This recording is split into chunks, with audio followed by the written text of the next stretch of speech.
안녕하세요. 커피앤톡입니다. 오늘도 와주셔서 감사드리고요. 바로 사연 읽어보겠습니다. 안녕하세요. 저는 내일 모레면 70을 바라보는 사람입니다. 여러분은 환장했다라는 말을 들으면 어떤 생각이 드세요? 어떤 것에 미쳐서 정신 못 차리는 걸 환장했다고 하잖아요. 젊어서 한때 전 돈에 미쳐 있었습니다. 돈에 대한 집착은 결혼하고 큰딸 낳고부터 시작됐죠. 남편이나 저나 없는 집 자식이었고 결혼할 때 정말 아무것도 없었어요. 못 모르고 애를 낳았는데 돈 없다고 무시당하는 일이 많았죠. 월세를 내지 못해 집에서 쫓겨난 적도 있었고 애가 아파도 돈이 없어 쩔쩔맸어요. 가난한 부모가 애한테 해줄 수 있는 건 아무것도 없었습니다. 하도 비참한 일들을 겪다 보니 점점 제 관심은 돈에 집중됐죠. 그러다 우연히 노점상을 하게 됐어요. 귀걸이 머리핀 같은 장신구를 떼다가 여대 앞에서 팔았죠. 신기하게도 장사가 잘 됐어요. 몰랐는데 저한테 장사 소원이 있더라고요. 또 제가 밉게 생긴 얼굴은 아니거든요. 화장하고 장사의 물건들로 꾸미고 있으면 학생들이 예쁘다고 너도나도 사갔어요. 100% 현금 장사였고 돈이 모이는 게 너무 재미있고 신났죠. 장사가 잘 돼서 가게를 열게 됐고 그 후론 진짜 잘 나갔어요. 발을 넓혀 값비싼 외국 것도 수입해오고 연예인 협찬 같은 것도 했죠. 돈이 돈을 번다는 말이 무슨 말인지 알겠더라고요. 집도 사고 땅도 사게 됐는데 나중엔 땅값도 크게 올라 말 그대로 땅부자가 됐습니다. 그때 우린 4식구가 돼 있었어요. 딸 밑으로 아들 하나를 더 낳았거든요.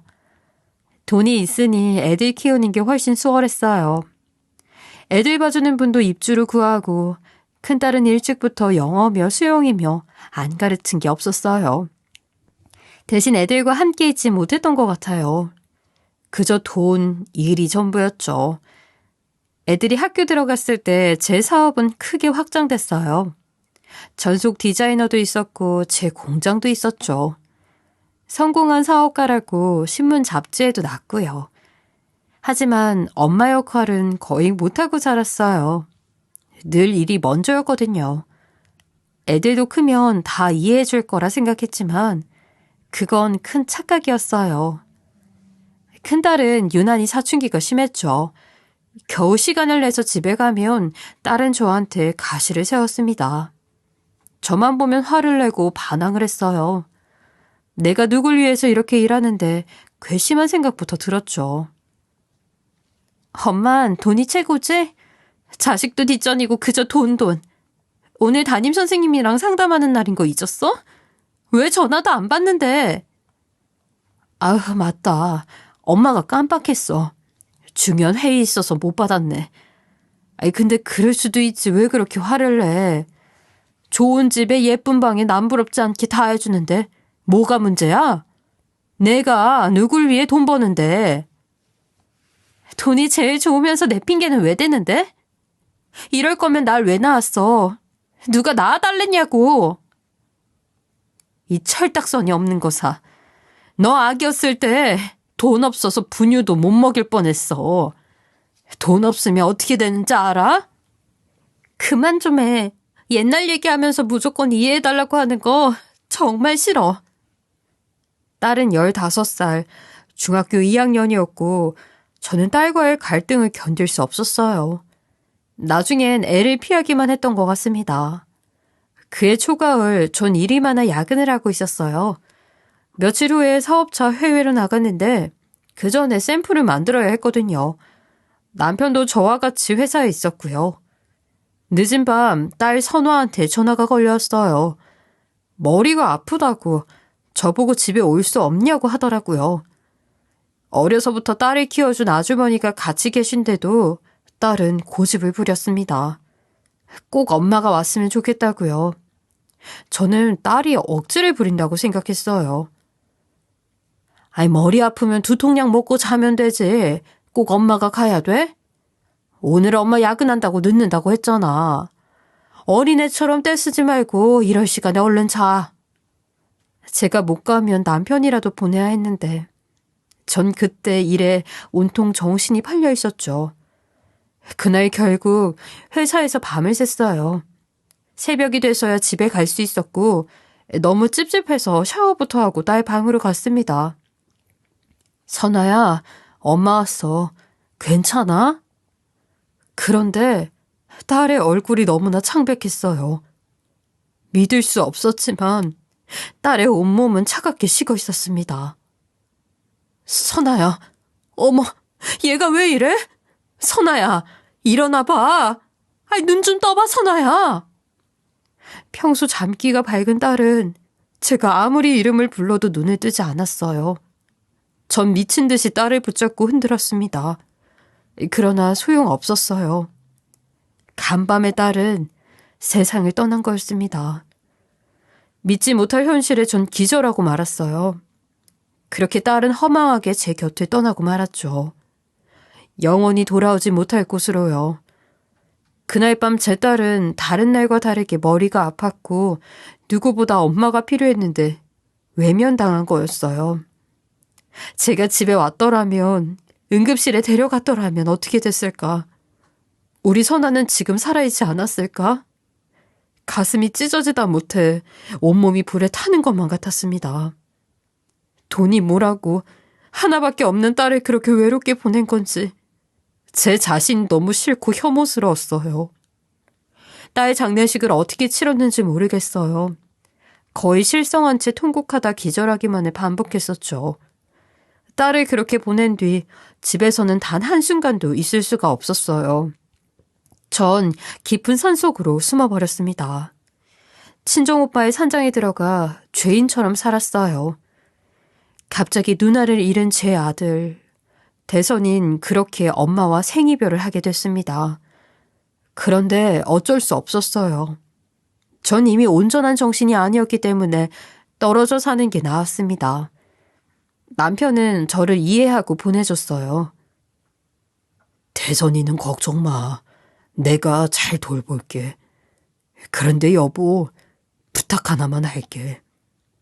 절대로 나쁜 생각은 제발 하지 말아줘.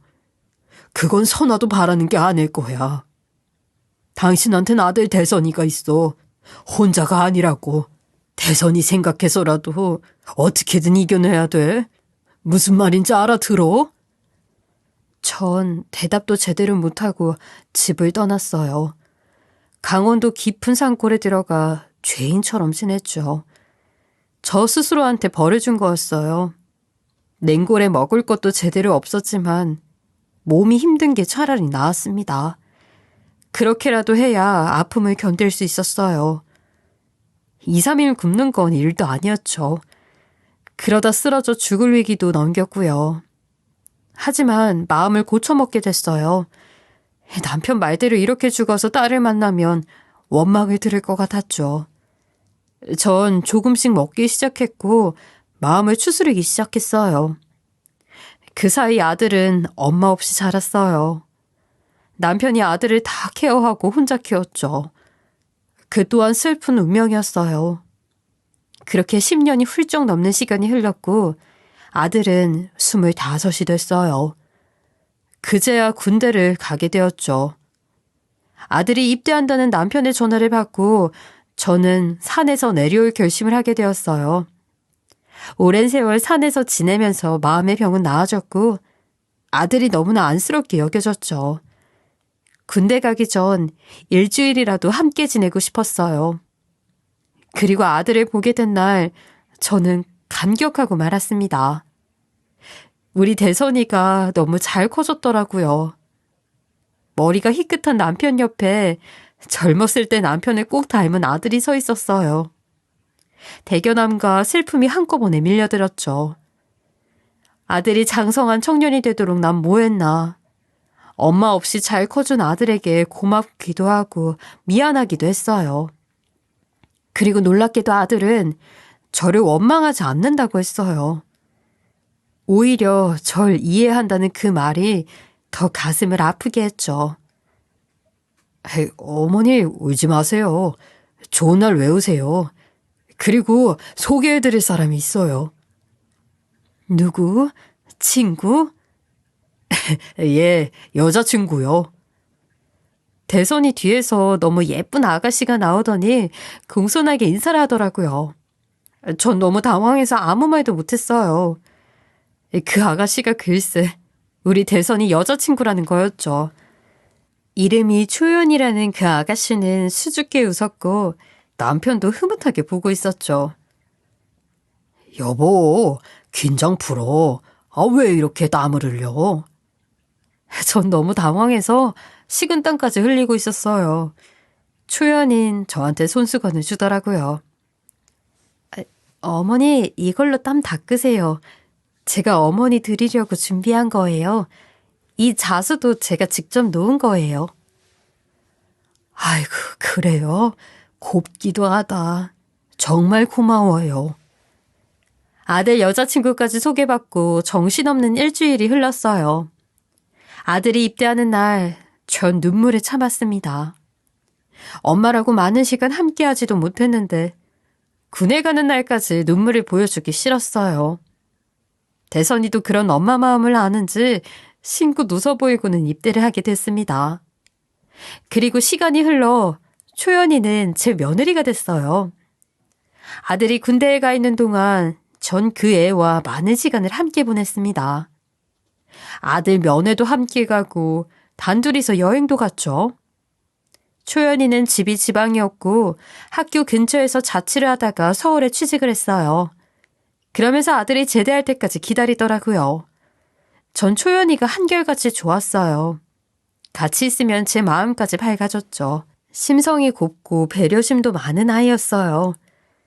초여름에 우린 가까운 바닷가에 놀러 갔어요.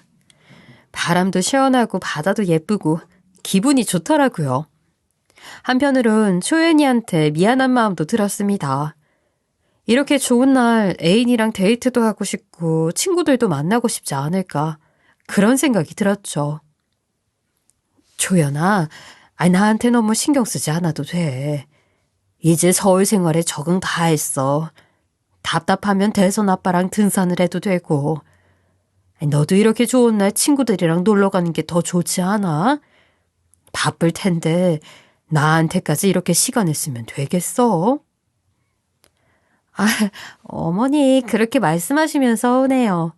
사실 저 엄마와 일찍 헤어졌어요. 중학교 입학할 때 돌아가셨거든요. 그래서 어머니랑 같이 있는 시간이 너무 좋아요.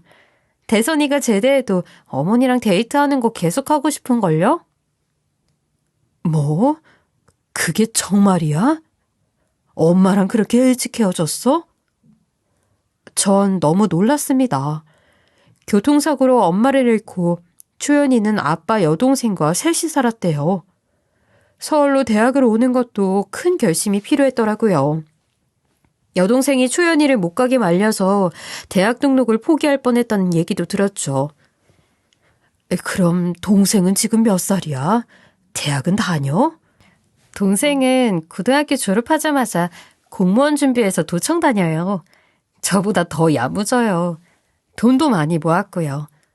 아버지도 건강하게 잘 지내시고 지금은 걱정 많이 덜었어요. 저도 모르게 초연이 손을 잡아주게 되더라고요. 가슴이 아팠습니다. 아무것도 모르고 태어난 아이들이 너무 일찍 큰 아픔을 겪었다는 생각이 들었어요. 동시에 세상을 떠난 우리 딸 선아도 떠오르고 그 일로 엄마와 생이별한 우리 아들 대선이도 떠올랐죠. 미안하다. 정말 미안해. 저와 초연인 끌어안고 펑펑 울었어요. 그 아이의 진심을 알게 된 후 우린 더 친하게 지냈어요. 솔직히 말하면 죽은 딸이 살아 돌아온 것 같았죠. 서로의 생일도 꼬박꼬박 챙겨줬어요.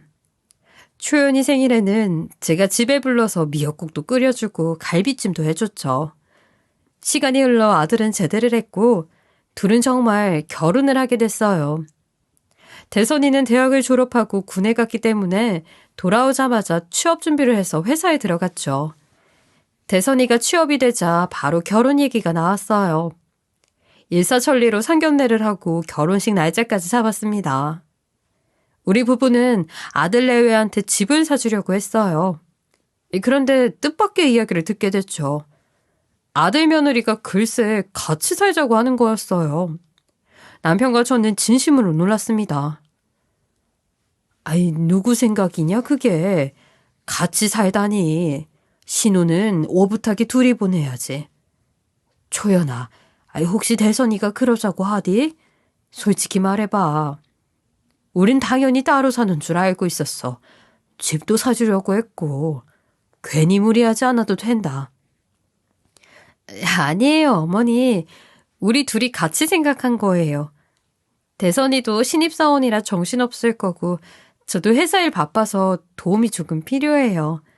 저희들 결혼생활 자리 잡을 때까지만 같이 살면 안 돼요? 염치 없지만 어머님 해주신 밥도 더 먹고 싶고요. 결국 아들 내외는 저희와 함께 살게 됐습니다. 한 2년 동안은 우리 집에서 같이 생활했어요. 32평이지만 아들 방 크기만 따지면 5평 남짓한데도 며느린 불평 한마디 없었죠. 되려 우리가 불편할까봐 조심스럽게 행동하는 눈치였어요. 그러면서 더욱 애틋해지고 가까워진 것 같았죠. 아들 내외와 우리 부부는 잡음 없이 잘 살았습니다. 그리고 2년 후 애들은 분가를 하게 됐어요. 저희가 애들 사주려고 모은 돈과 애들이 모은 돈 합쳐서 좋은 동네에 깨끗한 아파트로 가게 됐죠. 그때 며느리는 임신을 하게 되어 기쁨이 2배였어요. 놀러 가면 아기 방이 너무 예쁘고 배가 불러오는 며느리도 너무 애틋하게 느껴졌죠. 전 며느리가 좋아하는 물김치며 반찬을 쉴 새 없이 해다 날랐습니다. 며느리는 모두의 축복 속에 순산했고 자기를 꼭 닮은 딸을 낳았어요. 손녀딸 로아는 태어나자마자 어른들의 사랑을 한 몸에 받았죠. 그렇게 6살이 될 때까지 많이 웃고 행복을 느끼면서 살았어요. 그리고 로아가 6살이 되던 해 아들이 베트남으로 해외 파견을 나가게 됐죠. 1년 동안의 일정이었어요. 내색은 안 해도 마음 한구석이 뻥 뚫린 것처럼 서운하더라고요. 게다가 손녀딸이 아빠를 한창 좋아할 때라 걱정도 됐죠. 아들은 그래도 저희가 있으니까 안심하고 나가는 눈치였어요. 승진을 위해서는 피할 수 없는 일이라니 어쩔 수 없었죠. 그런데 아들이 파견을 나가자마자 뜻밖의 얘기를 듣게 됐어요. 며느리가 저희한테 로아를 봐달라고 부탁을 해오는 거였습니다. 그동안 워낙 가깝게 지냈기 때문에 전 대수롭지 않게 여겼어요. 그런데 며느리 하는 얘기가 심상치 않았죠. 어머니, 사실 저 우울증 진단받았어요. 자꾸 몸이 가라앉고 아무것도 하고 싶지가 않아요. 잠이 그렇게 오고 집도 엉망이고요. 생활이 제대로 되지가 않아요. 당분간 어머니가 로아 봐주시면 건강을 좀 회복하고 싶어요. 이해해 주셨으면 좋겠어요. 아이고, 그랬니? 우린 전혀 몰랐구나. 그동안 혼자 마음고생 많이 했겠네. 아이, 그래. 로아 우리가 봐줄 테니까 아무 걱정 말고 몸 회복하는 데만 집중해라. 건강이 최고니까. 알겠지? 하나밖에 없는 착한 며느리를 위해 이 정도는 일도 아니었죠. 전적으로 며느리 의견에 따랐고 괘씸한 마음은 조금도 없었어요. 기꺼이 며느리의 요구를 들어줬죠. 바람은 딱 하나, 며느리의 우울증이 잘 낫기만을 바랄 뿐이었습니다. 그런데 좀 이상했어요. 며느리가 아이를 맡기고 단 한 번도 찾아오지 않는 거였습니다. 보름이고 한 달이고 며느리는 집에 오지 않았어요. 시부모인 저희야 괜찮았지만 문제는 로아였죠. 엄마 보고 싶다고 울고 밥도 안 먹는 날이 이어졌어요.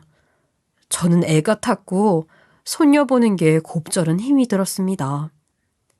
가끔 베트남에 있는 대선이에게 연락이 와도 솔직하게 얘기할 수 없었어요. 로아 울음소리 들릴까봐 집 밖으로 나가서 통화를 한 적도 많았고요. 손녀딸을 달래기가 힘든 날에는 애를 데리고 며느리가 사는 집을 찾아갔죠. 로아는 자기 집 왔다고 좋아하는데 문제는 며느리가 문을 열어주지 않는 거였어요. 그게 한두 번이 아니었죠. 제 속은 까맣게 타들어만 갔습니다. 그런 일이 여러 번 반복되니까 며느리가 일부러 문을 열어주지 않는다는 생각이 들었어요. 이상하다 싶었죠. 분명 무슨 일이 있는 게 분명했어요. 남편도 걱정이 많았죠. 그래서 어느 날 밤에는 저 혼자 며느리가 사는 아파트에 가봤어요. 집에 불이 켜져 있더라고요. 저는 일단 문자를 했죠. 손녀딸 없이 저만 왔다고 얘기 좀 하자고 문자를 했지만 역시 돌아오는 대답은 없었어요. 속이 까맣게 타서 아파트 앞을 서성이고 있는데 그 동네 사는 아줌마들이 한꺼번에 귀가하는 게 보였죠. 그리고 그들이 하는 얘기에 심장이 철렁 내려앉았어요. 아니, 자기 그 801호 여자 얘기 들었어? 801호는 아들네의 집이었죠. 저는 길을 건넨 척하며 그들 뒤를 따랐고 숨죽여 얘기를 마저 들었어요. 그 집 여자 애도 있으면서 그렇게 외간 남자를 들인다며. 딸도 어리던데 참 대단해. 남편 해외에 나간 사이에 그런 거라던데. 사람들 눈이 무섭지도 않나? 저번에는 어떤 남자 등에 업혀서 들어가던데. 숨도 쉴 수 없었습니다. 상상도 못한 일이었어요. 아줌마들 수다는 듣기 괴로울 정도였고 전 심장이 벌벌 떨렸습니다. 오늘은 무슨 일이 있어도 며느리 얼굴을 보고 얘기를 해봐야 될 것 같았어요. 전 밤을 샐 각오로 아파트 앞에서 기다렸습니다. 계속 연락을 해봤자 절 피하는 빌미만 줄 것 같아서 전화도 문자도 하지 않았죠. 그리고 며느리가 밖에 나왔을 때 우연히 마주치기만을 바랬습니다. 그리고 밤 11시가 지났을 때였어요. 공동현관이 열리고 며느리가 쓰레기 봉투를 들고 나오는 게 보였어요. 전 나무 뒤에 숨어 있다가 며느리가 완전히 나왔을 때 달려나갔어요. 조연아, 로아 엄마야. 며느린 절 보자 크게 놀라더라고요. 저는 도망치려는 며느리를 붙잡고 늘어졌죠. 이 매정한 고사, 로아가 널 얼마나 보고 싶어 하는지 알아? 밤새 엄마만 찾고 밥도 안 먹는다. 무슨 일이야? 도대체 무슨 일이냐고. 너 우울증 걸려서 아무것도 못하겠다며. 회복에만 집중하고 싶다며. 근데 이게 무슨 일이냐? 동네 아줌마들 하는 얘기가 도대체 무슨 소리야? 왜 이러세요? 갑자기 찾아오시면 어떡해요? 내가 입에 담기도 힘든 얘기를 들었어. 너 정말 그런 거냐? 바람, 그런 거 피는 거냐고. 동네 아줌마들이 그러더라. 외간 남자를 집에 들인다는 얘기가 사실이야? 젊은 남자 등에 업혀 집에 들어간다며. 아니지? 아줌마들이 잘못 알고 오해한 거지? 저는 당연히 아닐 거라는 대답이 나오기만을 기다렸어요. 며느린 제 얘기를 듣고 얼굴이 급격하게 어두워졌죠.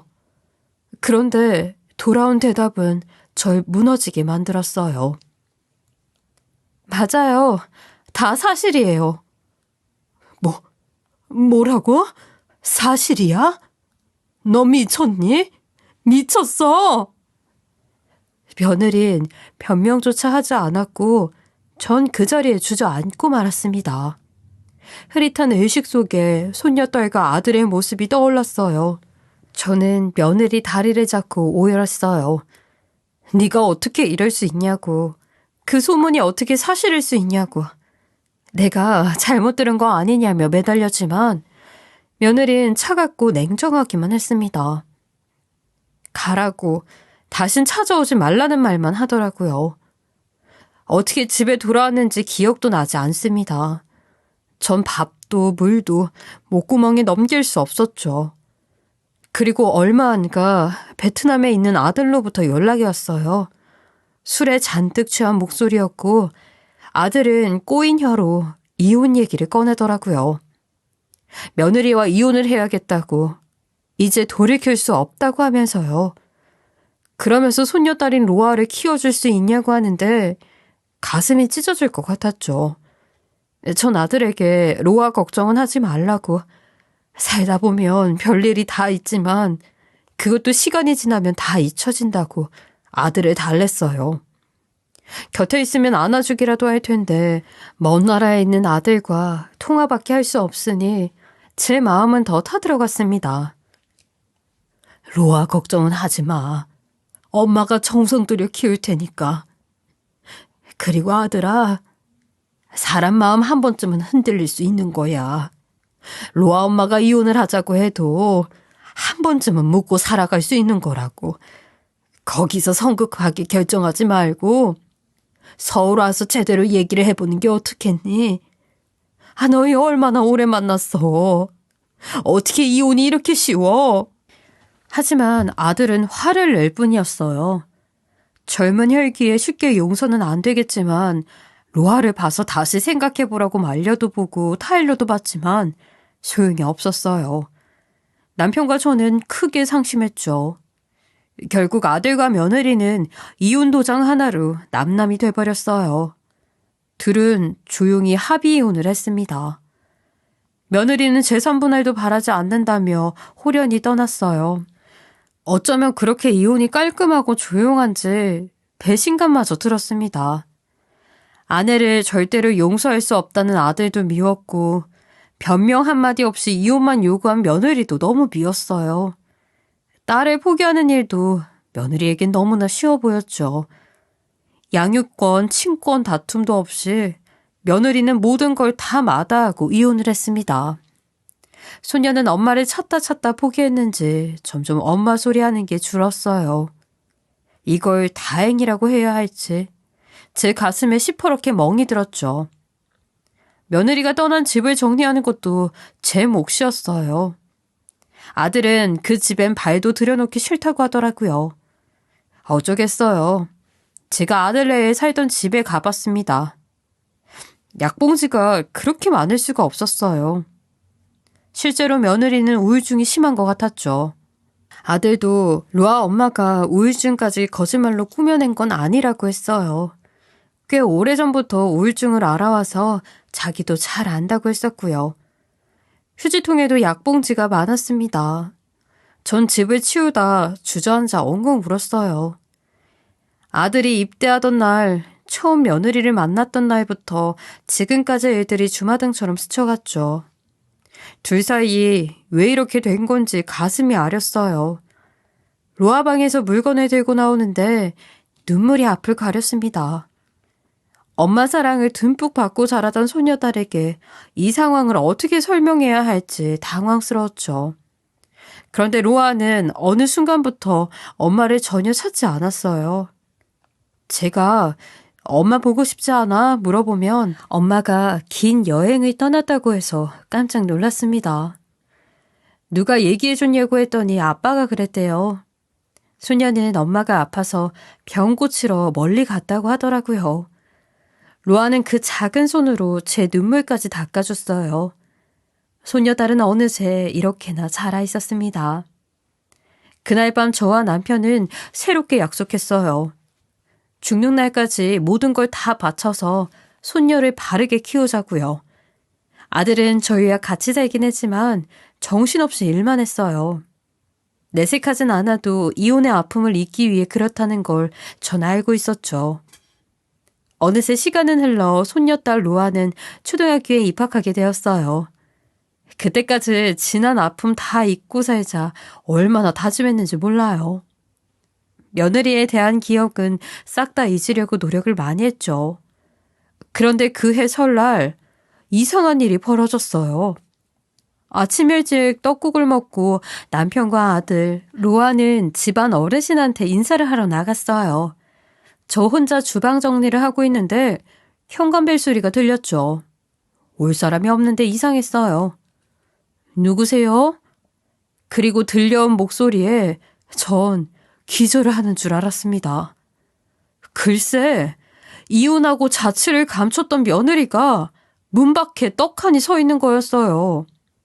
거의 2년 만에 나타난 며느리는 한복까지 곱게 차려입고 왔더라고요. 아유, 내가 지금 꿈을 꾸나? 이게 어떻게 된 일이야? 너 초연이 맞니? 로아엄이 맞아? 말하면서도 제 볼을 몇 번이나 꼬집었는지 몰라요. 며느린 말없이 고개만 끄덕였죠. 아이고, 이게 어쩐 일이야?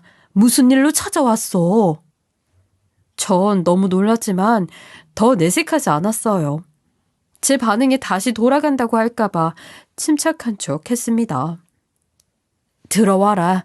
일단 들어와. 대선이랑 로아는 큰 댁에 인사드리러 갔어. 점심 먹고 올 거다. 며느리는 순순히 저를 따라 들어왔어요. 전 차를 내오겠다고 하고 얼른 주방에 들어갔죠. 손이 덜덜 떨려서 아무것도 못하고 서 있는데 며느리가 따라 들어왔습니다. 며느린 말없이 저 대신 주방 정리하고 차를 끓였어요. 제가 벌벌 떨고 있는 게 며느리 눈에도 보였던가 봅니다. 차를 끓여서 제 앞에 놓더니 며느리가 말을 꺼냈어요. 표정부터 심상치 않아서 저도 모르게 긴장을 바짝 했죠. 긴히 드릴 말씀이 있어요. 이제야 모든 걸 털어놓을 수 있을 것 같아요. 그러더니만 며느리가 갑자기 한복 치마를 무릎 위까지 젖히더라고요. 그리고 전 곧 기겁을 하며 나자빠지게 됐어요. 며느리의 양쪽 다리는 같지 않았습니다. 오른쪽 다리가 의족이었어요. 며느린 한복 치마를 입고 의족을 한 다리 숨기고 있었던 거였죠. 이게 어떻게 된 일이야? 다리가 왜 이래, 조연아? 그동안 무슨 일이 있었던 거야? 다 말해봐. 처음부터 끝까지 하나도 빼먹지 말고. 그리고 알게 된 사실에 전 가슴을 치고 또 치며 통곡할 수밖에 없었습니다. 며느리는 2년 전 고륙종 진단을 받았다는 거였어요. 고륙종은 뼈에 생기는 종양이라고 했죠. 2년 전 너무 늦게 발견해 다리를 절단하게 됐는데 거기서 끝난 게 아니었대요. 종양세포가 정상세포를 파괴하면서 지금은 온몸에 암세포가 전이됐다는 얘기였어요. 다리 절단과 항암 치료로 괜찮아졌다고 생각했는데 다시 재발됐다는 거였습니다. 전 가슴을 치며 울었어요. 그래서 그때 우리 가족을 외면하고 사라졌던 거니? 이상한 소문도 다 맞다고 하고. 그럼 바람도 안 폈는데 폈다고 한 거야? 네, 어머니. 아이고, 이를 어째. 이를 어떡하면 좋아? 전 무너져 버렸는데 며느린 담담한 얼굴로 말을 이어갔어요. 이미 많은 걸 내려놓은 모습이었어요. 어머니, 그때 전 제정신이 아니었어요. 우울증도 깊었고 암까지 생겼다고 하니 너무 무섭고 두려웠어요. 숨 쉬는 것도 고통스럽고 어린 로아를 보면 더 슬프고 괴로워서 견딜 수가 없었다고요. 그걸 어떻게 제 입으로 말할 수 있었겠어요. 저도 믿을 수가 없는데요. 그래서 남편과 시부모에게도 사실을 말하지 않고 혼자만 알고 있었다는 얘기였죠. 모든 걸 혼자 감당하고 이혼으로 연을 끊어내는 것만 생각했다는 거였어요. 동네 사람들 소문에 대해서도 말을 하더라고요. 병원에서 치료를 받고 오면 걸을 수도 없어서 남자 요양보호사의 도움을 받았는데 그게 동네 이웃들의 의심을 샀다는 거였습니다. 그 모습은 마치 술 먹고 인사불성된 사람처럼 보였을 거고 동네 사람들의 의심을 사기 좋았겠죠. 전 며느리를 붙잡고 통곡을 했어요. 이거사, 그러면 그렇다고 말을 해주지. 너 그렇게 가버리고 우리가 어떻게 살았는지 알아? 넌 혼자 얼마나 고생을 많이 했어. 가족이 뭐냐. 힘들고 외로울 때 서로 도와야지. 큰 오해를 하게 해놓고 너 이럴 수 있어? 초연아, 널 어떡하면 좋으니? 이 미련하게 착한 거사. 중학생 딸을 하늘나라에 보내고 더는 후회할 일 없을 줄 알았는데 아니었어요. 가슴이 미어졌습니다. 아프고 힘들어서 집에서 은둔하던 며느리는 너 바람피니? 라는 제 질문에 엉뚱한 실마리를 잡고 일을 진행시킨 거였죠. 믿었던 시어머니가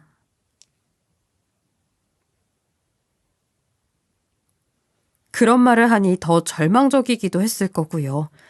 아니라고 해명할 힘조차 없었던 게 아닐까 그런 생각이 들었습니다. 미안하다, 조연아. 내가 잘못했어. 그 사람들 말만 믿고 바람이라는 말을 입에 올린 것부터 잘못이었어. 내가 죽을 죄를 졌다. 다 내 잘못이야. 못난 내 탓이라고. 아니에요, 어머니. 그때 제가 어떻게 했는지 기억나시잖아요. 저 아무런 변명도 안 하고 맞다고 했어요. 저도 비겁하고 무기력했어요. 그때 전 너무 힘들었고 모든 걸 다 내려놓고 떠나고 싶었어요. 로아를 봐도 힘들고 남편 생각을 해도 마음이 무거웠어요. 저 스스로 가시밭길을 선택한 거예요. 그러니까 어머니, 자책하지 마세요. 네? 며느리의 고백은 그게 끝이 아니었습니다. 지금 와서 모든 걸 밝히는 이유가 따로 있었어요. 어머니, 제가 이렇게 찾아온 이유가 이게 마지막 인사일 것 같아요. 저 앞으로 얼마 못 산대요. 길어봤자 1년? 그것도 잘 버틸 경우에만 가능하대요. 저 시한부 선고 받고 나니까 어머니 생각 많이 났어요. 그래서 죽더라도 어머니는 꼭 한번 뵙고 싶었어요. 아니, 뭐라고? 초연아, 이런 법은 없다. 그 병원 어디야? 같이 가자. 지금 나서자고. 1년밖에 못 산다니. 지금까지 이렇게 잘 버텨왔는데 그게 무슨 소리야. 난 인정 못해. 우리 다른 병원 더 알아보자. 명이라는 사람들 싹 찾아서 살려달라고 바지가랑이라도 붙잡아보자. 너 그렇게 가면 우리 로아 어떻게 하니? 네 남편은 또 어쩌고.